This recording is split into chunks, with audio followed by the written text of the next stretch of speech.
Thank you, Madam Speaker. 3 weeks ago today, House Democrats conducted a sit-in to demand a common-sense debate and votes on gun violence. Americans gathered around their televisions, computers, and phones and rooted for this Congress to do the right thing.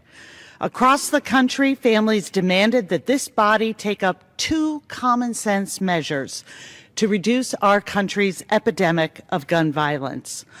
Phones in our offices throughout Capitol Hill were ringing off the hook. Thousands of Americans, students, teachers, grieving parents, strangers to the political process, saw something that inspired and excited them, and they picked up the phone because they had hope. Their message? Thank you for fighting for us. Make sure something is done.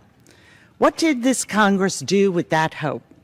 Well, instead of allowing a vote to expand background checks to keep Americans safe, instead of allowing a vote to close the terrorist gun loophole, instead of even having a debate on gun safety, the Speaker turned his back on the American people and sent the House home early. Since Orlando, hundreds have died from gun violence.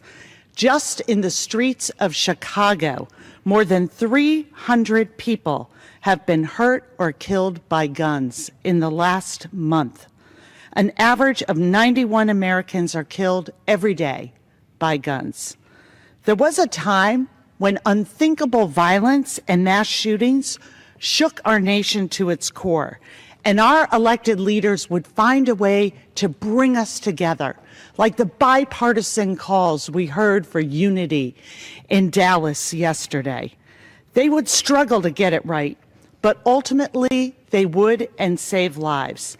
It happened 82 years ago with the New Deal for crime. It happened 48 years ago with major gun violence reforms. And it happened 23 years ago when Americans stood up to the powerful gun lobby and passed the Brady handgun violence program. Each time, a frustrated, grieving, but determined nation took a stand together to say enough is enough.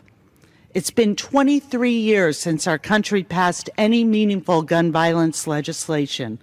Since then, gun-related crimes have claimed more American lives than AIDS, war, and illegal drug overdoses combined. Since Newtown, tens of thousands of lives have been lost to this deadly crisis.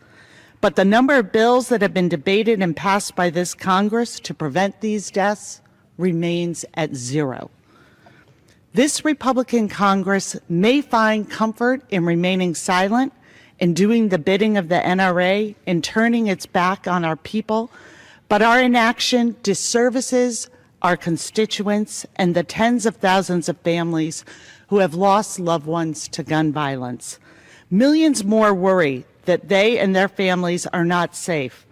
And if mothers can't sleep at night knowing their children are safe from harm, neither should this Congress. I challenge my colleagues who've been silent on gun violence to engage their communities when they go home, to try and find a way to reject the gun lobby's heavy hand and bring the will of the American people to this body and to help us reduce gun fatalities.